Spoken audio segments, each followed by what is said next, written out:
వార్తలు మేమేం చేస్తున్నామంటే పార్టీ పరంగా ఈ లక్ష్య సైన్యాన్ని విశ్రాంత ఆర్మీ అధికారులతో రిక్రూట్ చేస్తాం. విశ్రాంత ఆర్మీ అధికారులు వీళ్ళకి మేము దేహదారుఢ్యం పెంచుకోవడానికి శిక్షణ ఇస్తాం. తర్వాత అవినీతి రహిత సమాజం, విలువలతో కూడిన సమాజం ఎట్లా నిర్మించుకోవాలో దాని గురించి కూడా శిక్షణ ఇస్తాం. ఆ పద్ధతిలోనే వీళ్లకు ముందు టార్గెట్గా జాబ్ మేళాలు కండక్ట్ చేస్తాం. ఎందుకంటే మేము ప్రతి జిల్లాలో మీకు తెలుసు, మొన్న లా కాలేజీలో జాబ్ మేళా పెడితే మా కేంద్ర మంత్రి ఎవరైతే మన నేషనల్ అధ్యక్షుడు ఉన్నాడో ఆయన స్కిల్ మినిస్టర్, ఆయన డిపార్ట్మెంట్ అంతా చేస్తే ఏకకాలంలో 5,500 మందిలో 1,800 ఉద్యోగాలు వచ్చాయి. సాయంత్రానికి 1,800 జాబ్స్.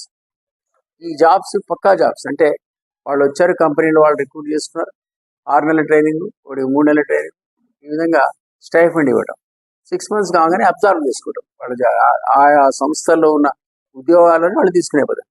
ఇట్లా 1895 వేసింది గవర్నమెంట్. వాళ్ళకి ఏకకాలంలో ఉద్యోగాలు వచ్చాయి.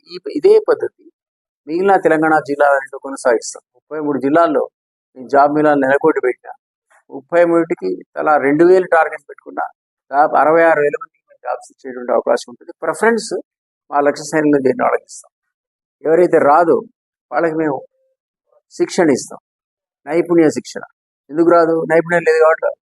ఆ నైపుణ్యం కూడా గవర్నమెంట్ ఆఫ్ ఇండియా ఈరోజు ఫ్రీగా ఇస్తారు. రకరకాల స్కిల్ యూనివర్సిటీలో వాళ్ళు ఫండింగ్ చేస్తున్నారు. అంటే శిక్షణ తీసుకున్నవాడికి డబ్బులు, ట్రైనింగ్ ఇచ్చినవాడికి డబ్బులు, ఆ శిక్షణ సంస్థ కూడా డబ్బులు. దానికి కోర్సెస్ ఉన్నాయి, 3 నెలలు, 6 నెలలు, 9 నెలలు. కాబట్టి ఇందులో మిగిలిన వాళ్ళందరూ ఎన్రోల్ చేస్తాం. ఎవరైతే మిగిలిన వాళ్ళు 26 లక్షల మంది ఉన్నారో వాళ్ళందరికీ కూడా స్టార్టప్ లోన్స్, స్టాండప్ లోన్స్ లేదా